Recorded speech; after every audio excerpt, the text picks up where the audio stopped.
I just want to say one thing that please let me not go on and on. Just stop me. I can talk endlessly.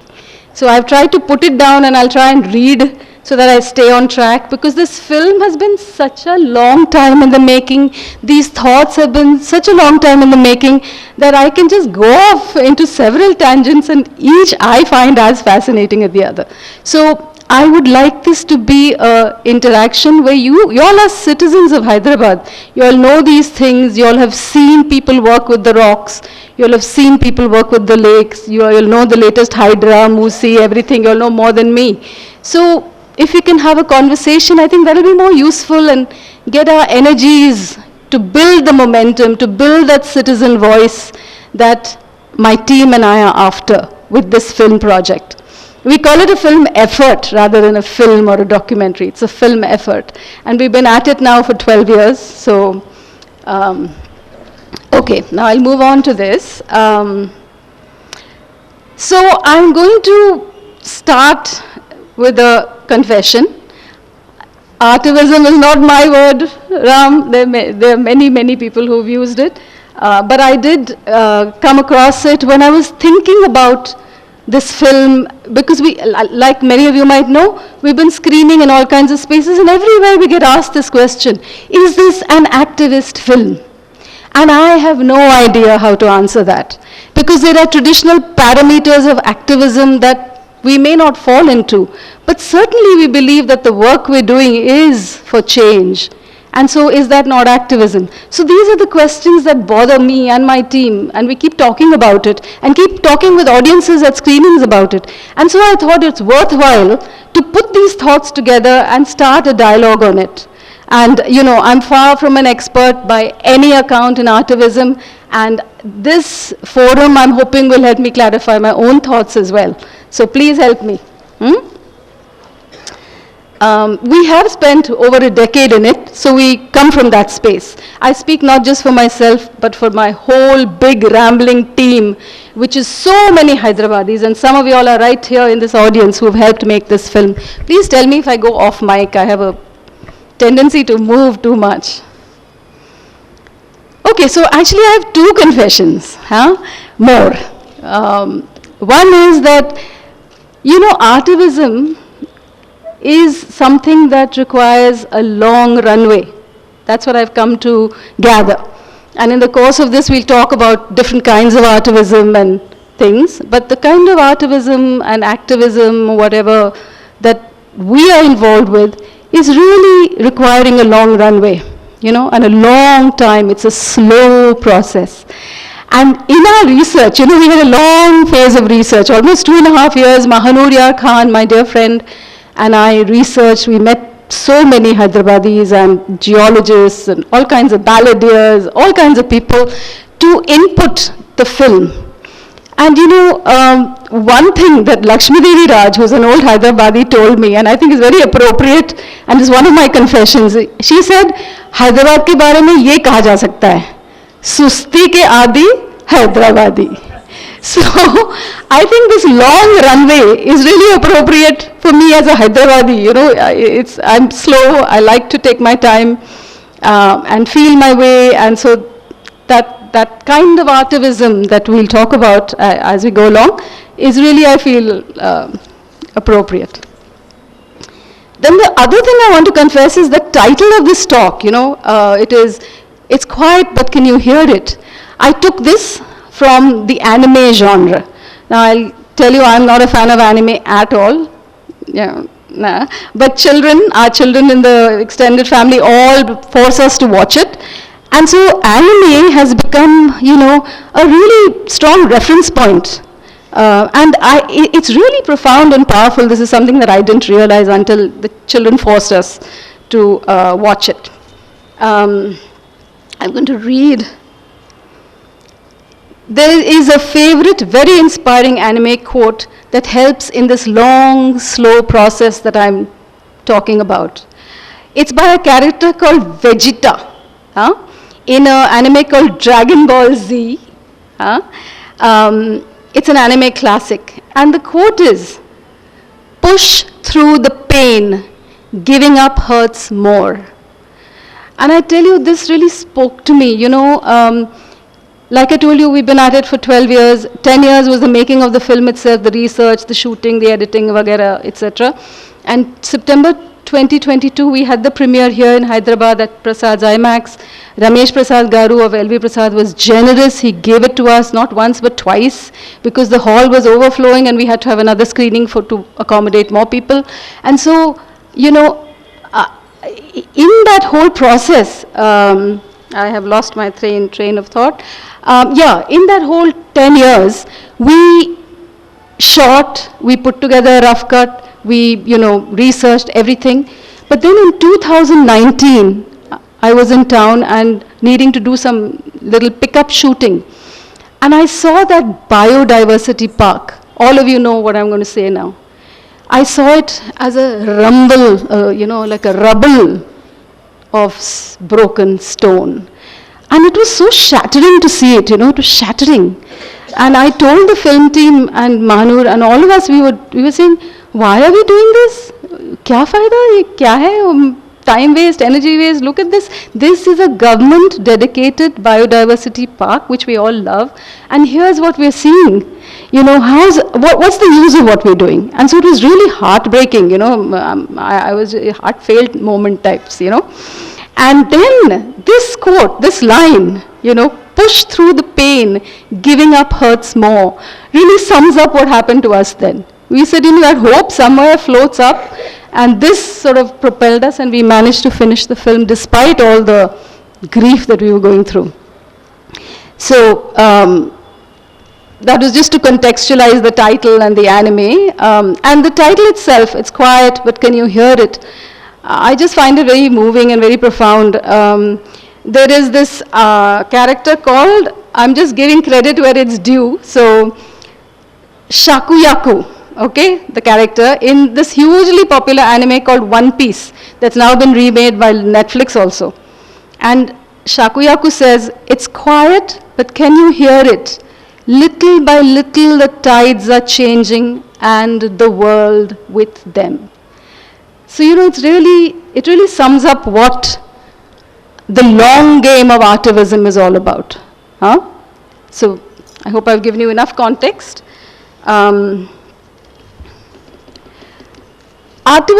the term itself, Ram, it became well known and used in the 60s and 70s Chicano's art movement in the US. The Mexican artists who were fighting for their identity, for their place in society. It was that movement where the term Artivism first came to the fore, and it was very inspired by the Black Power movement, about finding a place in a society that does not give you a place unless you fight for it. So that's where it came from. I'm sure there was Artivism all along. I'm sure from the beginning of time in the rock caves when we drew on the cave walls, I'm sure there was some form of Artivism, some form of wanting to communicate the need for something else, for change. I'm sure it's been there since the beginning of humankind. But it was then that this word actually really came to the fore. There was this artist, Faith Ringgold, from Harlem, the black artist, and story quilts, which became some of her most renowned works.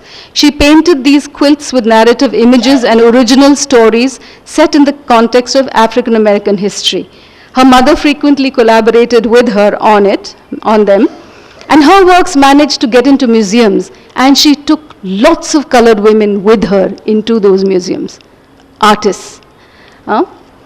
Then Frida Kahlo and Diego Rivera, all of you know these phenomenal Mexican artists. They too, they had, they brought their communism into their work. They were very, socialist, leftist in their ideology, and they brought it into their work. And there's a funny story that Diego Rivera had a commission, to paint a mural in New York. And he inserted into that mural a picture of Lenin. And so, of course, the commission was cancelled. And he said, oh, but I'll put Lincoln as well in there, let it be. But of course, he was not given the option, and the commission was cancelled. So, that's the background of Artivism, the word itself. I'm not sure I fully like the word Artivism. despite using it, despite finding it very useful in communicating what the intersections of art and social change could be. Despite that, I'm not sure I like the word. But there are dimensions to it that I'd really like to explore with you. One very obvious mainstream use of Artivism is, the instrumentalist use. It's like a utilitarian use of art. There may be a better word for this. I'm just saying instrumentalist. There may be a better word for it. But basically, it's the using of art for a clear cause with defined, visible, immediate change as the goal. Placards, witty slogans and marches, short films to rouse people to immediate actions. The Vietnam War had a lot of examples of this. The Arab Spring had a lot of examples of this on social media. It's very effective, it's very useful, it's very powerful. And then there's the other stream, which I think we belong to, the Other Kohinoors team belongs to. And these need not always be mutually exclusive, and they often work together, and they should work together. But this other stream is riding that long runway that I've been talking about. And this is the way that art moves into, to use that Jungian phrase, the collective unconsciousness. The collective unconscious. This is about how art helps build human consciousness. It's about individuals' emotions or ideas or concepts relating to a larger cultural definition of who we are. Art tries to illustrate or explain the situation we're in and helps us understand our own situation. That is the kind of work I feel that is not just utilitarian and instrumentalist in achieving of an immediate goal, but works at a deeper level, a slower level, to build the conditions for change. Maybe there are more than these two streams. These are what came up to my mind. And if you all have any ideas, please do share. We can talk more about that, the kinds of artivism that are out there.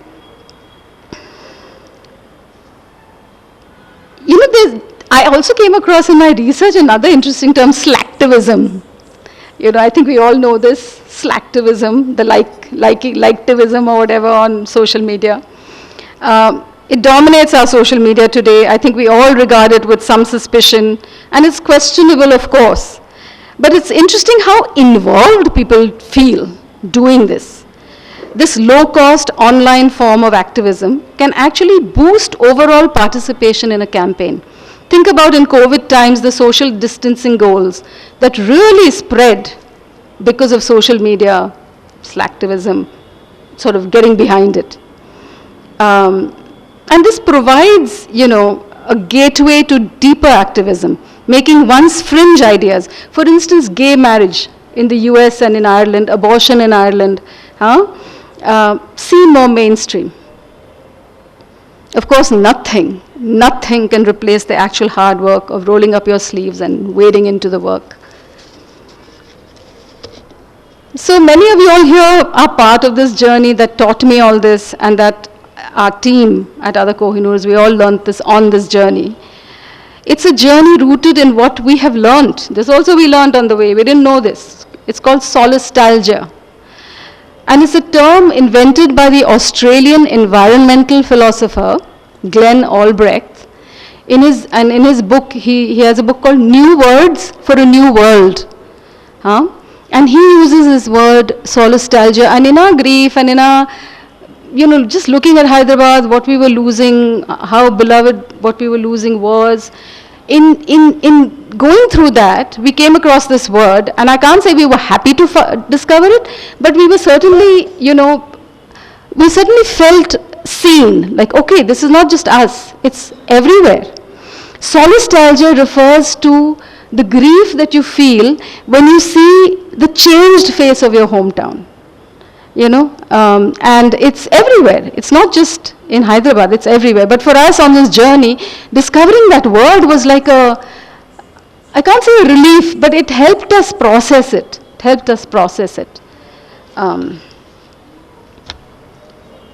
So this journey started in grief. at the loss of so many rocks that we knew and loved. But it was also buttressed, it was strengthened, it was given great shot in the arm, really, by the discovery of a culture that pays homage to and shows incredible affection and gratitude to these rocks. And we encapsulated both of these, the grief as well as the joy of this discovery, in a creative work that has now garnered, a response that is inspiring to us. So as I keep saying, it's a split personality journey that we've had. There's grief, there's joy, there's the greatest joys of having fellow travelers join this. It was only Mahanur and I when we started. And now we have this massive, number of people joining us in various ways.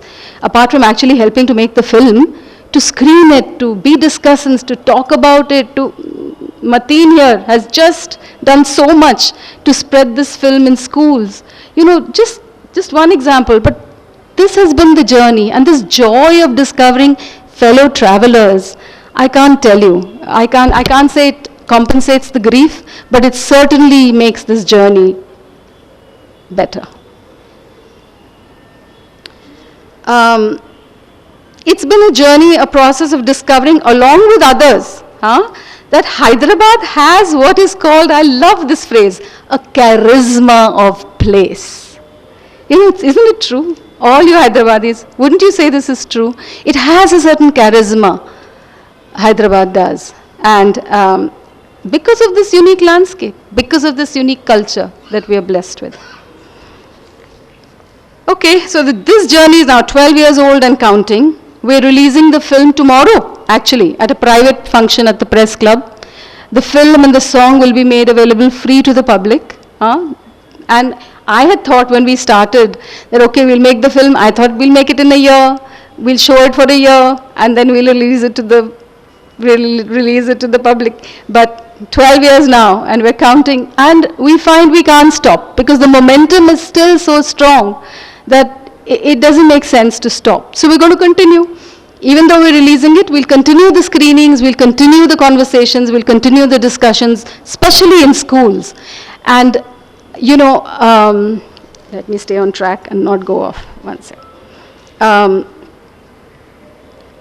had thought that after 2 years of rock-solid outreach, after the September 2022 premiere that we had, we've now completed 2 years of outreach in all kinds of diverse venues. It's amazing. From NGRI, the National Geological Research Institute, to government schools in Medak and other places, to building societies all across Hyderabad, Secunderabad, cafes, HLF, right here, etc., etc. We thought we should call a stop to it and release it for free, but the momentum is too much even now. We get messages on our YouTube channel. Okay, so the Telangana State Forest Academy in Hyderabad trains forest officers from all over the country. They have now made the film part of their curriculum. Every year in their training program, they show the film. And last year, when they did it, there was this forest officer from Gujarat who came and got trained here, and she wrote to us on our YouTube channel. She said, I want to show this film to my fellow forest officers in Gujarat. Can you please give it? It's wonderful, that it speaks. It has an ability to communicate mainly about Hyderabad, but also about city growth, about vibrancy, in balance between natural heritage and city growth, etc., etc. Okay. All right. Now, a lot of schools are including it in their curriculum. And this is a real new thing for us. We didn't imagine we'd do this. When we screened in Delhi at the IIC, India International Center, there was some school teachers who had come. And after the screening, they wrote to us and saying, can you give us the film to use as a resource in our curriculum? We were thrilled. We said, of course. This is a free film. It's a labor of love for the city. Please take it. Use it in any way you want. And, it's interesting, they themselves have a very good program to teach geology and earth. They teach it very well. This is in 6th standard. They have a module for geology and earth geography teaching. The way they do it is they'll do a little bit of talk in the classroom about the formation of the earth, the types of rocks. Then they do a field trip where they go and the students identify, igneous, sedimentary, metamorphic, vagara. They'll identify the rocks and come back to class. Then the students are asked to write a story imagining themselves as a rock.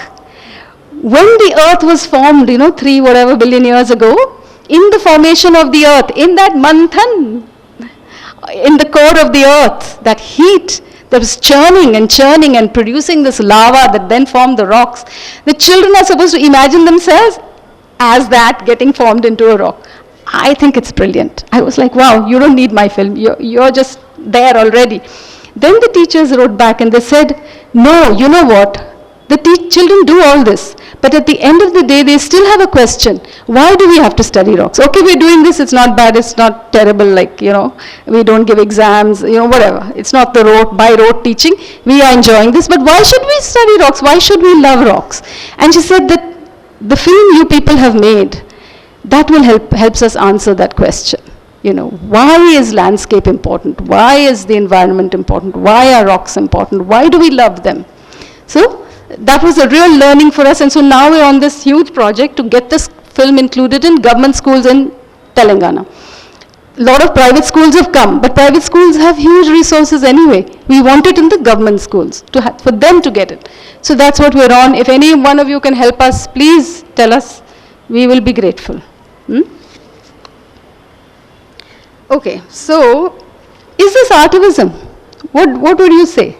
All that I've been telling you about this. Is it Artivism?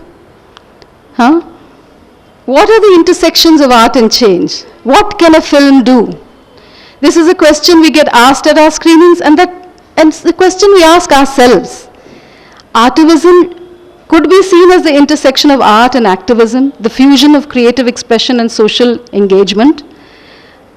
Right? As a first step, we are all aware, I think, that art-based activism is often more focused on awareness building, and consciousness raising than on immediate action.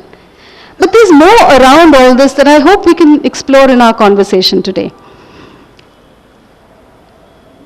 Beauty and aesthetic pleasure, although often downplayed in activism, can be powerful motivators.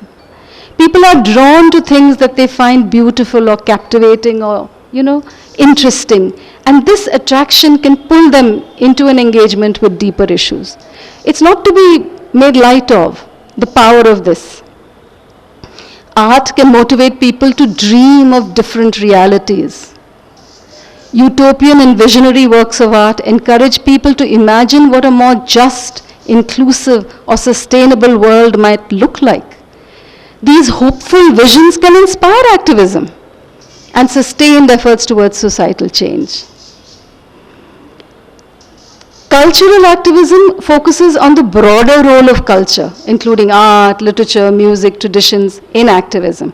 It emphasizes how artists and creators contribute to social movements by shifting, that's a very important word, shifting cultural norms, values, and narratives. Aesthetic activism highlights the role of beauty, design, sensory experience in activism. It suggests that activism can be enhanced by appealing to the senses, using visual and aesthetic elements to create a powerful emotional response or to attract attention to an issue. This is not a very aesthetic example, but it always sticks in my mind. I saw in one city, there was a cafe, and outside in red, big red poster, it said sex. So naturally everyone looks at it, what the hell? And then it says, now that we've got your attention, come in for a cup of coffee. So oftentimes it works that way too. Not in as crude a manner, of course, but the beauty, the shanta rasa that art gives us can engage people in a very profound and deep way. I think we could sort of, to go to a natural metaphor, nature metaphor, we could think about art and culture as rain. Rain readying the soil for crops. If the soil is not ready, what crop are you going to get? You have to prep the soil. And art and culture is a very important, it's not the only measure we have, but a very important measure to prep that soil for change. You know, you're not expecting to debate the merits of a political message when you listen to music or read a book. You're more open to how that culture is going to transform you. You know, Paul Lynch, he's the Booker Prize winner of 2023. He said, this was just last year, so it's very fresh in my mind, that's why I'm quoting him. Fiction bypasses your self-defenses in a way that journalism or the media cannot. So when you watch the news on TV, your defenses are up, right? None of us take the news seriously, right? We cannot. Our defenses are in place, we'll analyze, we'll shred everything. But fiction and art and music bypasses that. And he says, and I write in the present tense to completely immerse the reader in a reality that they feel for themselves, as if they have lived it, and they will remember it within their body. That's what can happen. Longevity and cultural memory in art-based activism. Art often has a lasting impact because it becomes part of the cultural memory.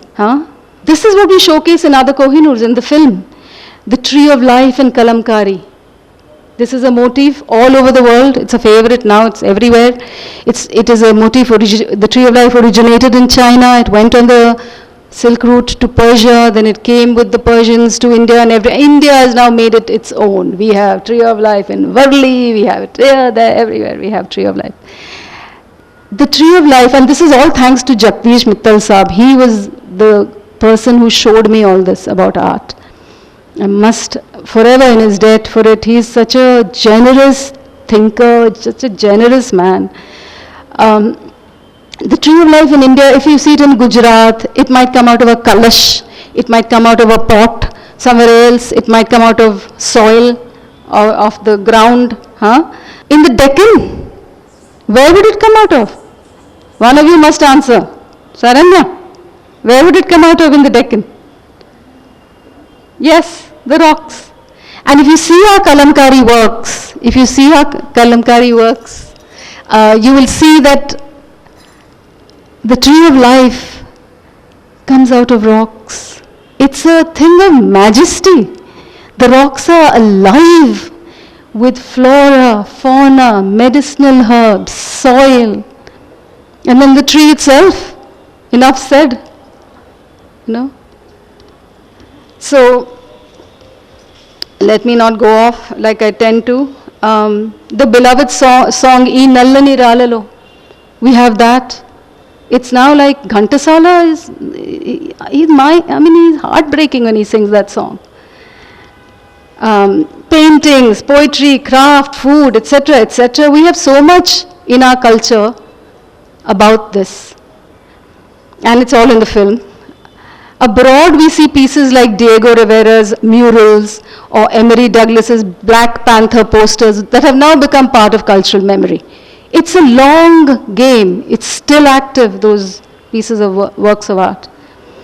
And it inspires future generations. And our artists of our area, who did the Bidri, who did the Kalamkari, who did the Cherial, who did the Tree of Life, who did that Dakhani miniature painting, that I can't tell you how beautiful they are.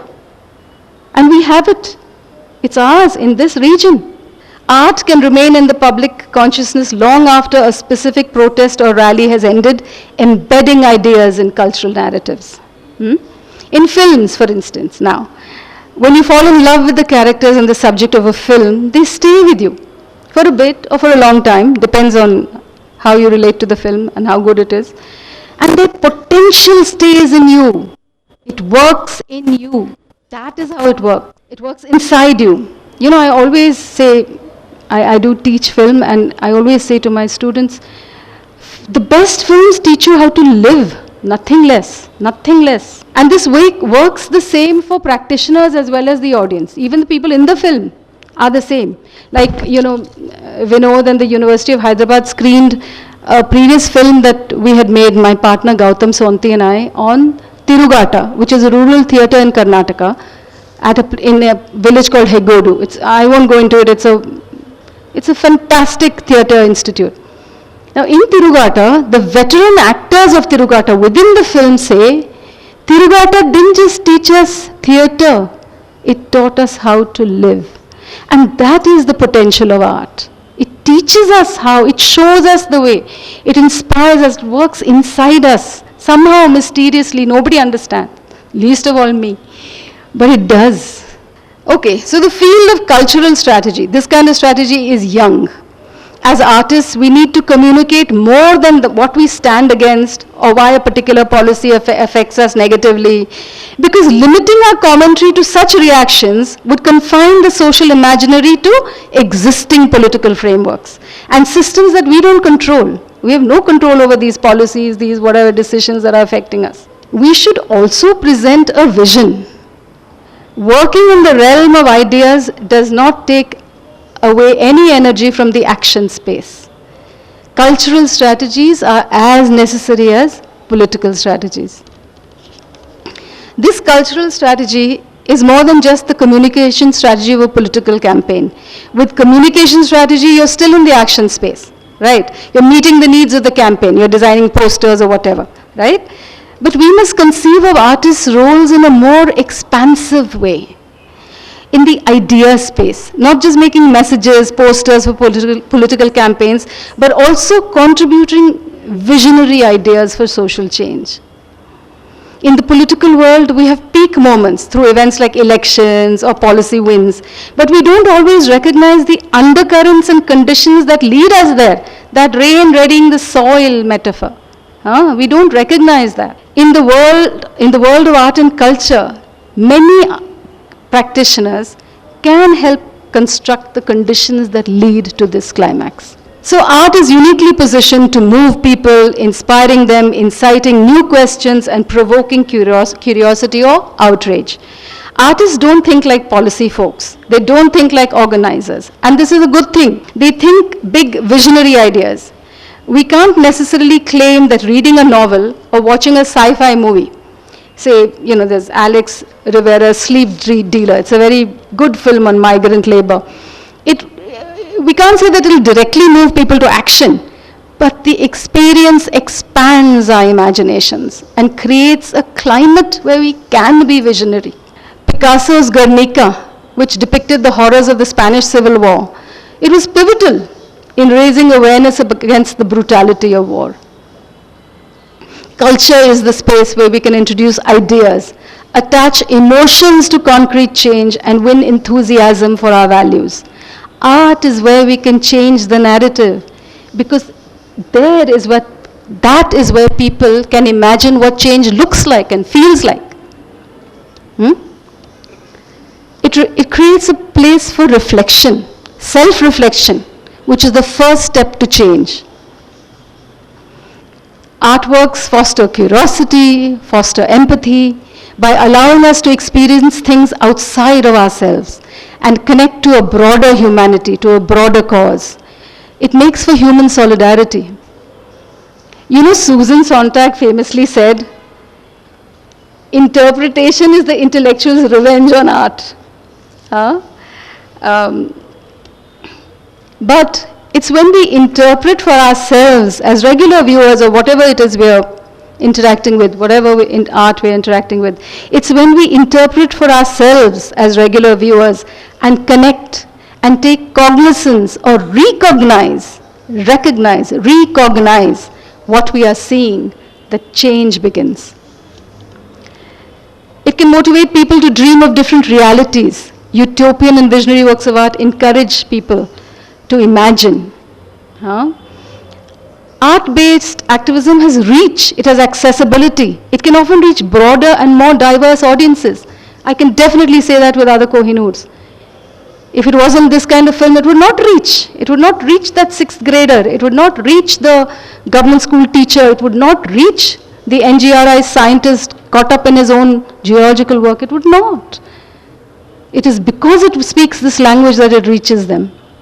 It can often reach broader and more diverse audiences because of its universal and emotional appeal. with people who might not engage with traditional political discourse. Traditional forms of activism, such as protests, petitions, lobbying, community organizing, may focus more directly on policy change, law reform, political engagement. These methods tend to engage people who are already politically active or interested in the issue, and they often result in measurable institutional outcomes like new laws, court rulings. They're very good, but they reach that community. Art can shift cultural perspectives, but it often takes longer to translate into concrete institutional changes. Art activism may inspire people to think differently or change how issues are perceived by the public, but these changes can be slow and indirect. For example, feminist performance art has shaped cultural conversations about gender hugely. And but the legal changes for laws empowering women around gender equality required more direct forms of activism like protests and lobbyings. So it's not an either or. Nothing in the world is either or, that I have learned. By affecting individuals emotionally, intellectually, and spiritually, art can plant the seeds for personal transformation, which in turn can ripple out to create wider societal change. Visual art, music, storytelling often stirs strong emotional responses that lead people to question their assumptions or feel more connected to certain causes. It can make people feel empathy, outrage, hope, shared humanity. Over and over we've heard when we screen Other Kohinoors in Hyderabad or elsewhere, Delhi, Mumbai, I'm seeing Hyderabad in a new light. Never knew this about Hyderabad. I want to go to Hyderabad. I go to Hyderabad so much, but now I'll see it in a new way. A change of perspective, a shift of focus. This may or may not trigger action, but we've had a lot of response. We thank you all. You all are the fellow travelers. Setting up more screenings, volunteers added. So many volunteers we've got added because of the screenings. Teachers asking for curriculum inclusion, like I've said, people writing to government, connecting us to stakeholders. So just as a strike creates sparks only when the conditions are right, creating the right cultural conditions will similarly make possible for change to happen. It is said in this field of cultural strategy, stop talking about issues in order to win on issues. Sounds counterintuitive, but in cultural strategies, we may need to develop a strain of the work that stops talking about issues altogether and starts focusing on narrative leverage points, the cultural concepts, the cues and assumptions that sit at the intersections of issues and at the heart of our individual and collective worldviews. All approaches, regular activism, art as instrument activism, long game art for change, are powerful and necessary, and collaboration and synergy between all can create lasting change. So now I'm going to go off very briefly into what is called storying, just for a little bit so that we talk about that as well. Storying and some issues around it today. Amitav Ghosh popularized this term. Storying gives rich dividends when it is done with integrity and over time in cultures. His own book, The Nutmeg's Curse, about the curse, the resource curse as he calls it, the curse of having a valuable resource, showcases the intensely imaginative relationship that the Bandanese have with the nutmeg, and how it protected the nutmeg and the livelihood of the Bandanese for centuries before the Dutch and their colonial attack wiped out most of it. As Amitav says, stories link past, present and future, help us recover lost meanings that are vital to humanity, teach us the life on our planet depends on the entanglement of the human and the non-human. Storying is a creative act that works in profound ways to make sense of our worlds. But I'll focus now on what we call the soiling, the shop soiling of story. The tiresomeness of storytelling, story selling. That's what's happening today. It's overused. The Olympics, for instance, or any song and dance reality show, for instance, if you see anything, Indian Idol, whatever it is, the contestants will come, the athletes will come, but we're not more focused on what they're performing or what they're executing, what their skill is. We're more focused on their backstories. Their mother, his grandmother, do something will go on, and half the program is their stories. And all this is just to get our attention, to get our engagement, because stories do have the power to do that. Story lulls. It encourages us to overlook the fact that it is first an act of selection. Details are amplified or muted, integrated or pruned. Each decision is an argument, each argument an imposition of meaning, each imposition an exercise of power. When applied to history, it's a process that the late scholar Hayden White termed emplotment. I love this word, emplotment. Everything is emplotted nowadays. In which experience is altered when squeezed into accepted and sought after narrative flows. Memoirists, anyone who's writing a biography or whatever, are increasingly conscious of the toll that such story arcs exact. Lives must be made to order, to follow an order of narrative development and climax, etc., which real lives may not have, right? Our lives are they go on. We don't have this dramatic thing going on in our lives, right? So narratives have to fall into the grammar of story emplotment, with real life squeezed into sometimes very basic beginning, middle, end. The unruliness of life is ill-served by the constraints of story and its coercive resolutions. The writer Laurie Moore, responding to this, refers to the unsayable life. We can't say our lives, they are unsayable. When narrative causality, clear beginning, middle, end, forced emplotment, conflict, resolution, etc., feels like, this quote is amazing, a piece of laughable metaphysical colonialism perpetrated on the wild country of time. So another problem with narrative, every story invariably displaces some existing body of knowledge. What forms of attention does a story crowd out? Who does the story leave out? Who tells the story? What reality is getting squeezed in that narrative? These are things we must be alert to and keep cognizance of, today especially. But story is now king, has now seemingly elbowed out everything else. The lyric it's elbowed the lyric, the logical argument, even the straightforward news dispatch. Everything is a human interest story now. Everything is spun into story. All sort of studies are fanned out in this defense. I myself ran when I was teaching at Annapurna, Padma was the dean of academics then, and we used Annapurna Film Studio to do that's the one and only time I did this. They have this corporate team building exercise. So some corporate reached out to me and said, storytelling is huge, you are a filmmaker, so do a storytelling team building exercise for us. I said, sure, why not? What's not to like about this? I'll teach people to tell stories.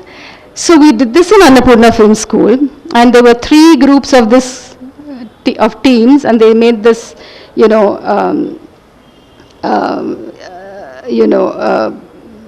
they made these stories because now corporates are into this. There's they say that we are persuaded more by story than statistics. We recall facts longer if they're embedded in narrative. Stories boost production of cortisol, encouraging attentiveness, and oxytocin, encouraging connection. There have been studies now. I'm sure you know. I found out when I did this workshop for this corporate. We are pattern-seeking, meaning-making creatures who project our narrative needs onto the world to make sense of it. To quote this theorist Yuval Noah Harari, Homo sapiens is a storytelling animal that thinks in stories rather than in numbers or graphs, and believes that the universe itself works like a story, replete with heroes and villains, conflicts, resolutions, climaxes, and happy endings. There's the compelling brand story of corporates, right? There are ugly stories, like Nike, for instance. In 1998, Nike's CEO, Phil Knight, admitted that the company had become... Nike! They're celebrating. That the company had become synonymous with slave wages, forced and arbitrary abuse. The brand clearly needed to be associated with something else. Nike recruited a senior staffer at a prominent anti-child labor program and a form of organizational storytelling was launched in which the corporation produced and controlled its own counter-narratives. Now, I'm not trying to trash Nike or anything. I'm not on that path at all. But I'm saying that stories are used, even by any possible entity on the planet now, to propagate themselves. Okay. I'm going to go through this very quickly. To go through a bit of the history, Plato urged the exile of all storytellers and poets for candying over ideas with devious manipulations and seductions. E.M. Forster found something unseemly about the story. That lowest and simplest form of literary organisms, he said. A veritable tapeworm, with its dankly primordial, and then questions. We were, he feared, all like Shehrazade's husband. You know Shehrazade, Arabian Nights, in that we want to know what happens next all the time. The novelist Amit Chaudhary spoke at a 2018 symposium he convened called Against Storytelling. Everyone was so fed up by then. About his distaste for being marginalized in what stories he could tell. In the globalized world, he had to speak of the Indian experience only. And that too, the particular ones that fit the expected form. So these are all mutinies against the progressive arc of narratives and its containments. There's nothing approaching a movement here. These are just examples. But their questions and their unease, they echo and rhyme with each other. And they raise very important questions for us in art, in story, in narrative, that we must be alert. However, this is not to take away from the power of real stories. Stories valued generation upon generation. As we say in Other Kohinoors, after all that destruction and grief, still we tell stories. This is a climactic point in our film when we say, still we tell stories about the rocks. The power of narrative is to allow us to make sense of ourselves. We need narratives to make sense of ourselves, to have a sense of ourselves. And in making this film, I felt I discovered my own foundations, my own place, my sense of self, my sense of place. We all know and have experienced what it means to use and pass on stories. Stories show care. They forestall forgetting. And what we tell stories about should show what is important to us, what we care about. Rebecca Solnit, the famous environmental philosopher and writer, in her essay in The Guardian says, every crisis is in part a storytelling crisis. If you win the popular imagination, you change the game. The visionary organizer Adrienne Marie Brown wrote not long ago that there is an element of science fiction in climate action. There's so much climate action work now. She says there's an element of science fiction in it. We are shaping the future we long for and have not yet experienced. I believe that we are in an imagination battle.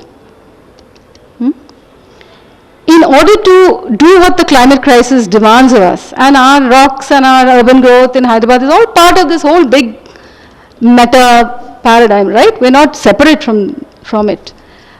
We have to find stories of a livable future, stories of popular power, stories that motivate people to do what it takes to make the world we need. Perhaps we also need to become better critics and listeners, more careful about what we take in and who's telling it, and what we believe, what we repeat. Because stories can give power and they can also take it away.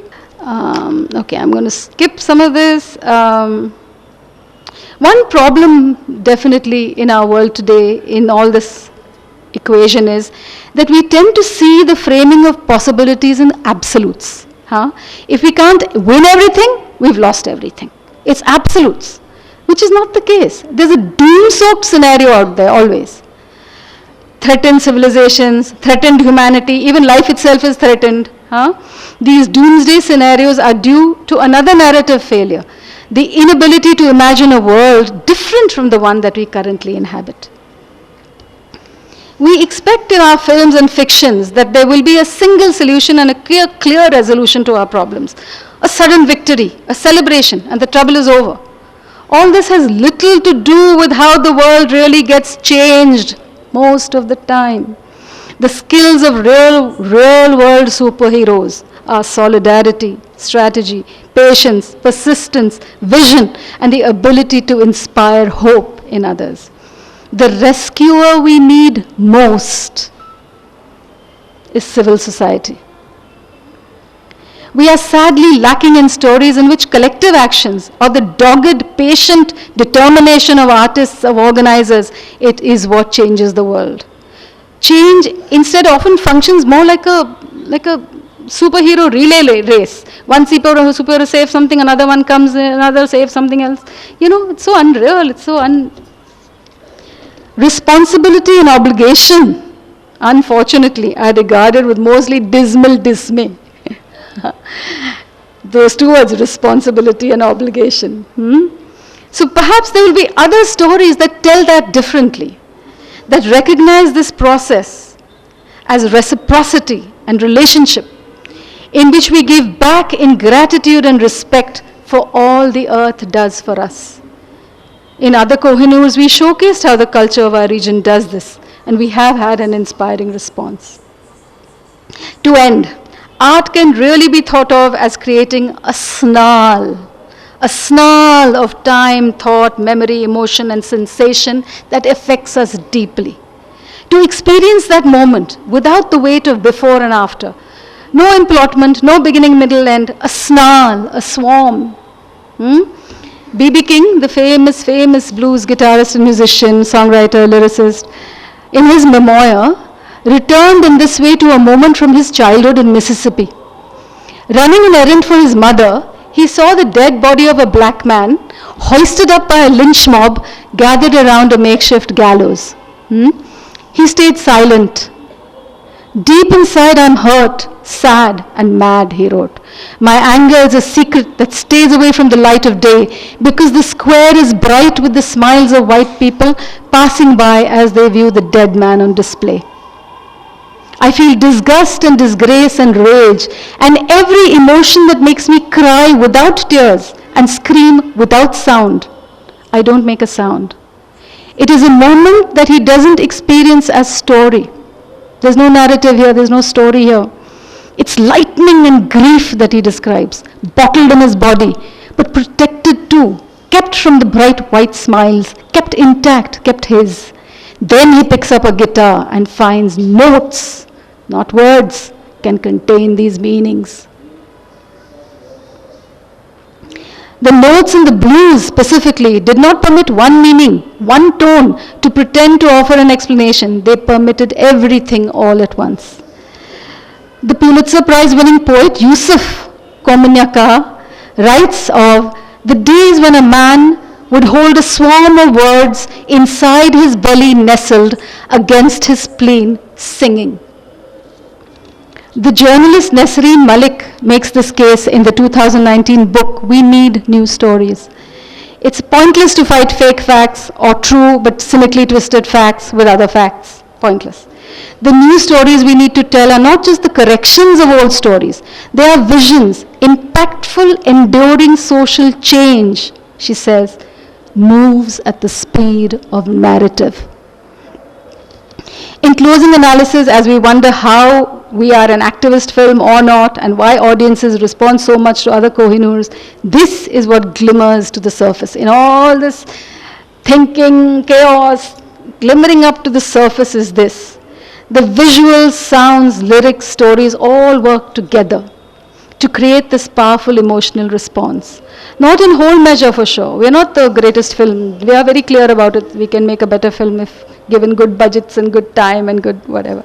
Not in whole measure, but we managed a bit of that snarl of time, thought, memory, emotion and sensation that affects us all deeply.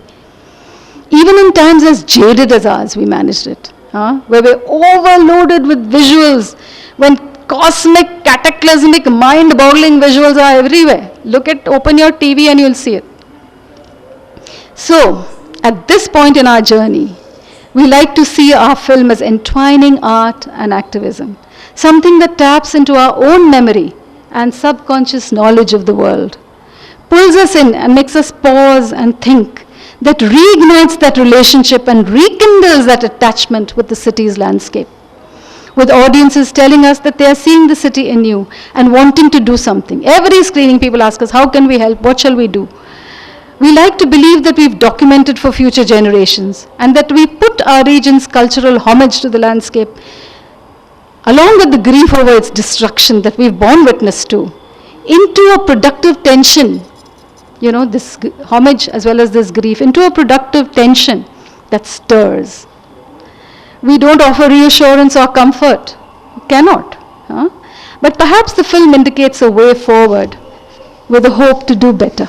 My question was about, you mentioned in the beginning of the talk that the sort of difference between Artivism and art is this idea that Artivism has a very clear goal in terms of, I guess, let's say political messaging that it tries to inform. Considering that art is usually understood as something that many people can look at and come up, if 1 million people look at it, 1 million people will come up with 1 million different ways to understand it.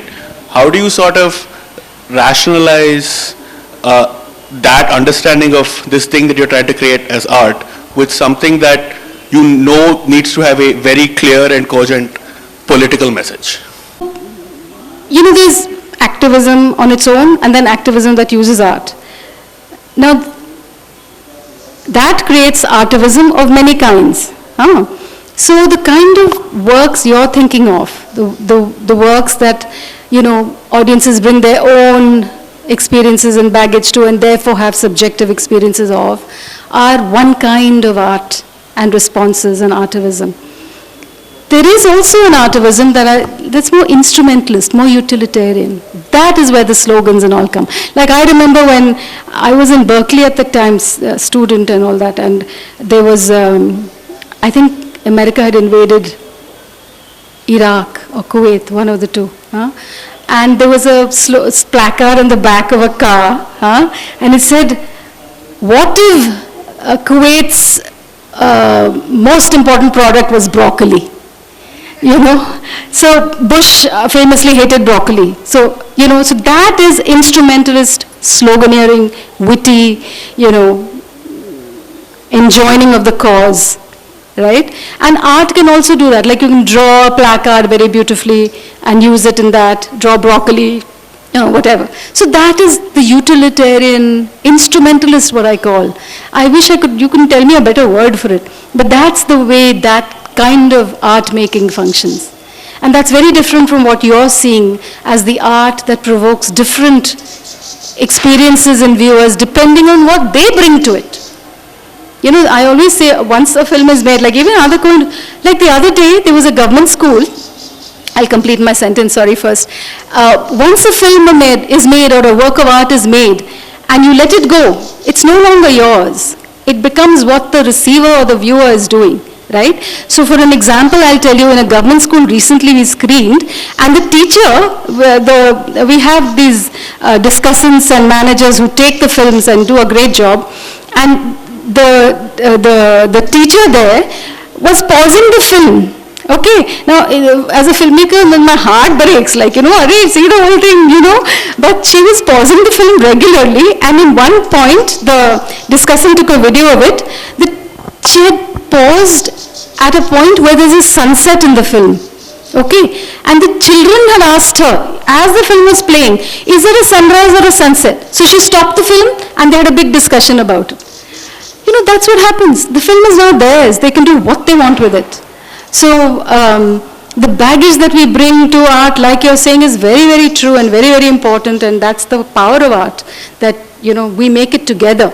It's not just you making it and me seeing it, seeing what you have said. What I bring to it makes that piece of work, right? So that's what I would say. I just read somewhere that little women are great. Little women are great. Now I will really thank you. Okay. Now, we also read that art imitates life and life imitates art, all those things, all those words, okay. But in your talk, what I observed, you have given a number of instances, case studies and this one, all those things, examples of things happening only beyond our Indian walls, Indian borders. Why don't you give more examples about our own homeland, home countries, about art, life, all those things? Everything. I hear you, and Music, this, that, and everything. Art, everything. So that's what I found was missing in your talk. Of course, I don't know about the film because we were not yet seen it, and I'm told it's being shown tomorrow, streamed tomorrow. No, it's not being shown tomorrow, but we post. I'll make it Please follow us on social media. Okay. We'll post whenever it screens. Yeah. Right, I'll make it that time. But Yes. what I observed was, you failed to show many more examples about our own homeland, home country. Broaden the discussion to the world and not stay with Hyderabad. That's why. But I hear you. I agree with you completely. Don't you think it's important to, when you want action or a reaction, to have something as dramatic? Unless you give that threat of a doomsday, nobody will take it seriously, or, Yeah. It's very encouraging when you go out of Hyderabad, the rural areas, they're still there. Yeah. So I don't know whether your film will have that impact, because the way we are growing our population and, expanding more and more, whether those will also start getting threatened. Yeah, I agree with you. I think those may also go. Already Maula Ali is now, that beautiful sheet rock is broken with that road. We still have a few spaces, Venkateshwara Gutta, Ghare Mubarak, we have, Maula Ali, we have. But they may also go, you're absolutely right. But doomsday scenarios, yes, and I think I think we should be part of it. I feel if that's the whole story, then where's the hope? Where do we work? What do we work for? So doomsday is important, but there's a word for these narratives. There's deer in headlights narratives, or there's another better word, but it's not coming to my mind. So these doomsday scenarios are all over the place, but now all climate activists are saying, where's the hope stories? Where are those? What will make us work? What if it's all doomsday? Why will we work? We're dead anyway. Right? So it's a balance, it's a fine balance. I hear you, and I understand. I myself am so depressed about the rocks we've lost, So, and it looks like you're right that the remaining are also going to go. And it's so sad, I'll tell you another thing. Bacche bolte hain. Padma will tell you, she's done so many amazing screenings. Bacche. We showed the film in 7th standard, I think. And when they saw the Maula Ali, and they said the rocks, and they said, this is so beautiful, and then we had to tell them that this is broken now. And they said, Bachcha, a child is saying. And the reason we said is, the reason we are given, is that elderly need to be able to get to the shrine, and it's not possible for them to walk those steps, and therefore this car track has been made so the cars can go all the way up to the dargah on top. Fine, I'm getting there. I'm going to be elderly pretty soon, so I can understand that. I'm behind that. But there are other ways to do that than breaking 3 billion-year-old sheet rock and the ecology associated with it. And that child told us the way. She said, why don't they build a ski lift? From here, there'll be a ski lift. The elders will be deposited at the shrine. Why didn't we do this? Why didn't we do this? Another child in another school, the biodiversity park. This really is sitting like a stone in my heart, so I go on and on about it. Biodiversity park. So when we showed this film in another school, and we talked about this, the child said, but why didn't they make a flyover? We could have been going over that park and looking down at the view, and the rocks and the peacocks and snakes all would have been saved. Bachcha bol raha hai. Why is this? Surely we have engineering talent. Surely we have all this. Surely we have the imagination. We are a rich country in talent and imagination. Why is this not happening? You all, please, let's have this conversation. I don't have the answers. Actually, because I think the film is as close to me as it is to you and to a lot of Absolutely. people. I've seen it umpteen times. Pillar of our team, fellows, Padma Ramesh. Not really, maybe one of the rocks, smaller rocks. But, I just wanted, like this gentleman here, he said that maybe you should have taken more examples from our Indian, from our culture, from our Hyderabad. So, there was a lot of Western influences in your talk. So, one of the things which I wanted to mention it to you, that even if you see our art is from Telangana. They have incorporated number of narratives in their own work. You take people like Lakshma Reddy, or not DL, a whole lot of them. What's the other one? So, okay, the name. So, what I'm trying to say is, we have artists, not necessarily filmmakers. Okay, so she tells me, Kamlini tells me that Kiran Mai's film Ralalo Neelu. So there are a lot of instances. Obviously, it's not been mentioned in your film or whatever, but narration in art is very much local. It's already there. And of course, some of the stories which you have told in the film have also come from Hyderabad. I love your story of Patthar Ka Gosht, which I always tell people, whoever comes to Hyderabad, that you must have Patthar Ka Gosht here because it's made on our stones. And this is vegetarian speaking. So vegetarian speaking. Vegetarians, yeah. So, to just answer your question, that we have number of examples in artists who have used this system, but unfortunately, it was not part of this film, I guess, So, yeah, so you have Daroz, who does it in ceramics. You have Lakshma, you also have DLN Reddy, you also have number of artists who are from Telangana, but they have told stories. You have Ravinder Reddy, one of the well-known sculptors from here. He tells a story only through his heads. So, I think telling stories, like that was one of the strands you talked about, is important, because that's how we are going to get to people. I think storytelling, narratives are one of the most important way to get to people and connect. And even today, even here I'm telling a story when I tell people that, just yesterday I was telling somebody that my garage was scooped out of a rock. So that's a story, which is a little bit of a story like. So I think we take this forward through storytelling and through narrations. And here I would just like to share one experience, because I know you have been talking about how children react to it. And this was a child in class 4. So I was a little apprehensive when I went to the school. I said, what will they understand? Amazing what they understand, even if it is a little bit simplistic, but I think their understanding of what we are destroying in the name of growth and development is very, very important. That's it. I'll just add two words to your talk. Songs, good. Story, song, and something like what do you call that English word? Ballads and stories and songs. And that's how it got included in the film. It was so powerful. Renukama's lament when Parshuma chases her, and then how she runs and becomes a tree, then a river running from him, and then in the Deccan she finds the rocks. So that story is in our film, and yeah, I agree with you, that ballad is so powerful. I have lots of questions. I mean, this is probably the first time, in spite of following the film for so long, that I've heard you articulate many of these larger ideas around Artivism.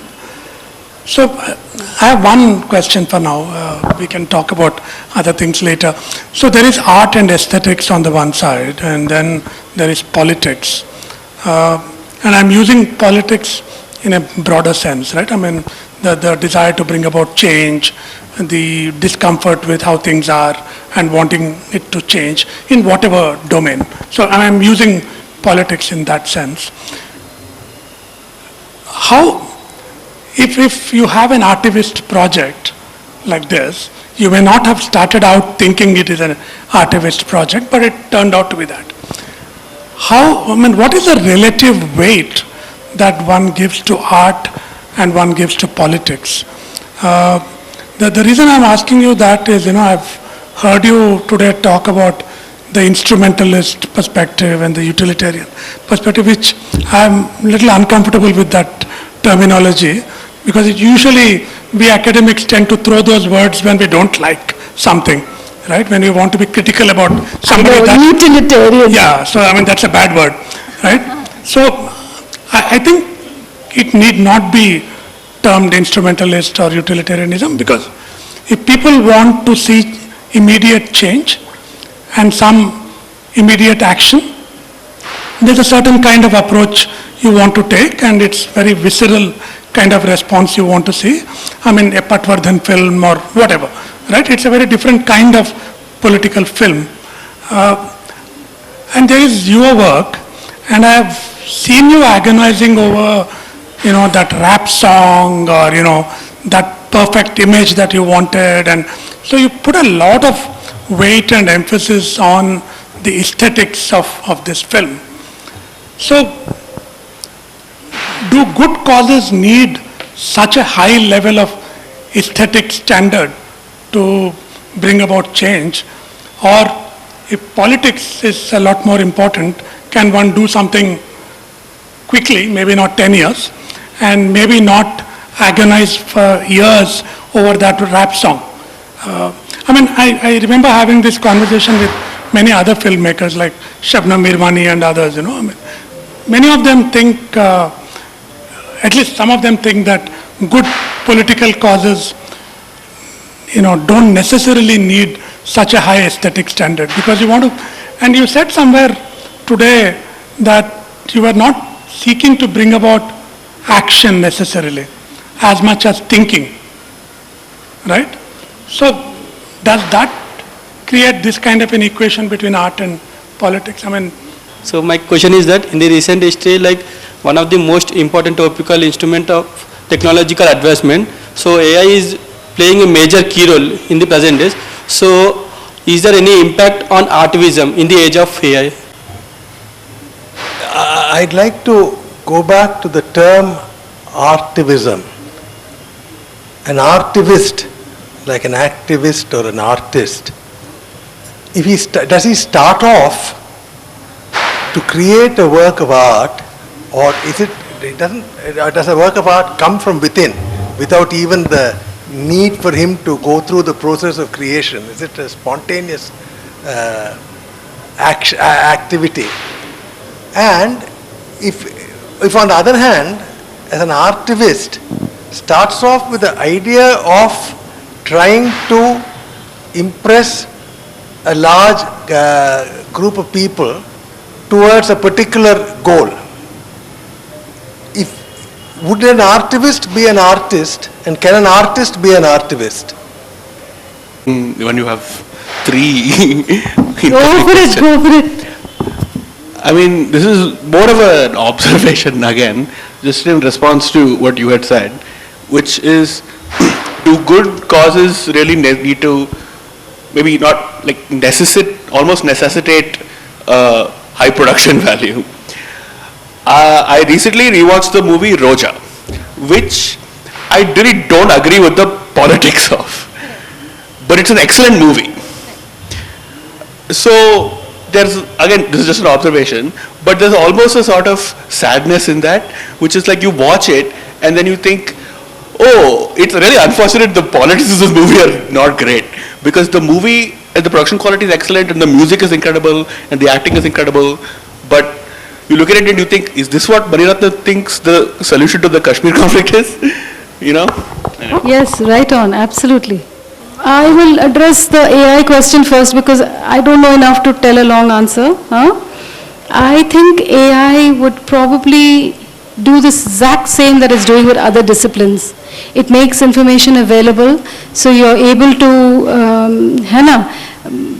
very easily you can access what you need to say. And I don't know how much that will affect the power of how you decide to say it. There's where the artist will come in, the writer will come in, the politician will come in, the activist will come on. कैसे बोलते हो आप? AI से सामान मिल जाएगा आपको, पूरा मामला मिल जाएगा, माल मिल जाएगा, पर उसको फिर लेके क्या करोगे आगे, right? What will you do with it? Is where the work comes, where the individuality of the communicator comes. So I think AI is probably the same for film as it is for any other place. That's what my instinct tells me. But I don't know, so yeah. But no, I completely agree with what you said. There are so many examples of local artists and local writers, balladeers, completely. The film, at 48 minutes, I've been given galis, ki why didn't you make a shorter film? No one's going to watch a 48-minute film. So there was no question of adding more stuff. We had to pair, and remember I said, every decision is an imposition of a value, an imposition of power. It's an exercise of power, and that's what happened with us. We had to leave out so much. Fortunately, we could keep in so much, so we're grateful for that. That's a great question, and it's at the root of so many discussions in filmmaking. What should you go for? What should you aim for? I didn't do any conscious aiming. That's the only thing with this. And the reason is, I knew I wanted to make a good film. That goes without saying. That was the bottom line. But I didn't feel like I should make it the greatest film on the planet or anything. It was made initially to talk to children, to handle their grief, to help them process their grief. So it was not supposed to be. It is only when we found all this information that all this beauty came in. So then it becomes more and more aesthetic, more and more beautiful. It was organic to the process. The process brought that to us. So that would be. As to whether I know you mean good politics, whether good politics needs such a complicated level of aesthetics and so much work, 10 years, no, absolutely not. But that does not mean, what in my time in film school we used to call agitprop films. Agitprop films are what in those days used to be activist films, used to be called agitation propaganda films, agitprop. I would not think agitprop films work anymore. And those are the quick films, those are the ones you can make fast. And they don't work. You can make it, and you can show it, and you can probably get a release and whatever you do. It may not work. It is when you have that beauty, that authenticity, that communicates, that it transforms, that it connects, that people recognize, reconnect, all that I went on about. That will happen only when that is done well. So that aesthetic, certain level is required. Cannot be quick agitprop. But having said that, 10 years is rubbish. I had no business taking 10 years. I will not go into the reasons for it. Budget is a big constraint, but Hyderabadis, I must tell you, people sent us money in COVID. We did these sessions during COVID. We did one song on songs and rocks. We called it Geet Gaya Patharone. The E Nallani Ralalo, someone sang, someone else sang something, some English songs also sung, some Hindi songs also sung. It was a huge hit. But that was our first session, and we were shy to ask for money, so nobody asked for money. Second session, we did a cook-along. Patthar ka gosht, imli ka salan, something we did, and we had a panel talking about Dakkani cuisine. It was a huge hit, and we had a great person in charge. The anchor was Juhi Ahmed. I'm forever grateful to her. She had that ability to ask for money, and the complete lack of shyness about it. Because she said, this is for our city, it's for our cause, we're not taking any money, it's all going here. And so she asked, and we got a lot of money. My favorite is at LV Prasad, there was a lab assistant, a lady. She sent 500 rupees. It's so precious. It's so precious. So like that, we collected a lot of money. We did Sango Shairi, we did Shairi and Rocks, and we did a great session called Art and Rocks, which is on our YouTube channel. Anyone interested in this, please go. We had the world's greatest experts talk about Dakkani miniatures and the magnificent rock formations in them. Okay, I tend to go on. I'm shutting up now. So Vinod, I'd say that is, that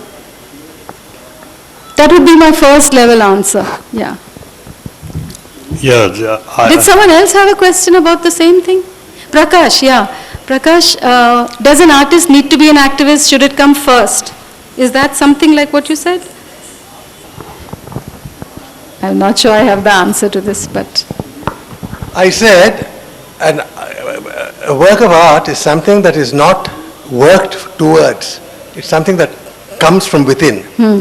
So if an artivist is someone who starts off trying to create his or her creation or their creation into something that will affect or move towards a particular direction. Yes. Is he an artist? I understand your question now. Or if an activist, if he, can an activist ever be an artist? Understood. And can an artist be an activist? I understand. The term artivism is something that seems to be... Contradictory. Yeah, absolutely. Yeah. Self-negating. Right. What is that word where one part opposes the other? What's that word? Oxymoron. Oxymoron. Yes, thank you. So I hear what you're saying, Prakash. The intentionality of it, whether art comes from the heart. You're absolutely right. It comes instinctively. You create. Picasso, Van Gogh, all these great people, our own artists, our kalamkari artists. I'm paying attention to the comment about local, our bidri workers. It comes instinctively, and it doesn't have intentionality or strategy or planning associated with it. That's what I agree with you. But in this world of documentary film, I feel a certain intentionality comes into the process. At some point, you start with this issue of wanting to express this grief that the children are feeling, that you are feeling. You are just expressing it. But at some point, you realize that now you made this documentary film, which is fantastic because it documents this forever. Forever, people will have this as a record of Hyderabad's cultural landscape and natural heritage, right? So that work is done to an extent. It's not the best film on the planet. Its work is done. But you also know that you want people to see it. And therefore, you have to work towards that end as well. And then the intentionality comes in. And in the edit, you start planning that. So in documentary, it works in this way. I think for a real artist of that level, you're right. It cannot be one. It has to be one or the other. That was really an amazing talk. I just want to make one piece of observation, that a set of very well-meaning bureaucrats and dedicated real estate people and very highly principled contractors have managed to destroy our rock art in this part of Hyderabad.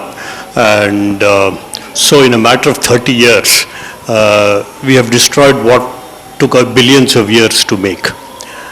Now, it is in this context I wanted to ask you a dystopian future. And funnily enough, it's called artificial intelligence.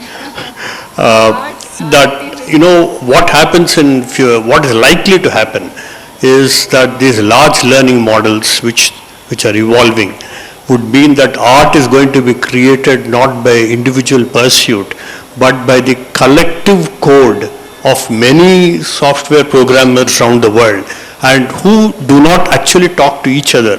But it is possible for that intelligent machine to collect it and then produce something.